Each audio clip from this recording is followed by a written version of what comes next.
Hare Krishna Umang ji, many best wishes to you on your birthday. Today, I will pray to Lord Shri Krishna to bless you with good health, prosperity, all success in life and lots of devotion.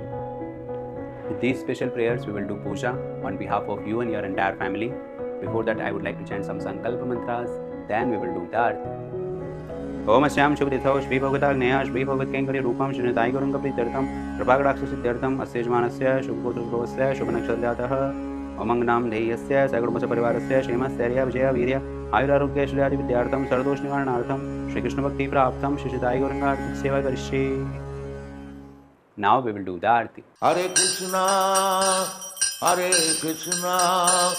Krishna Krishna Hare Hare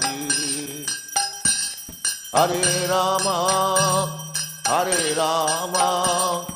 Rama Rama Hare Hare Hare Rama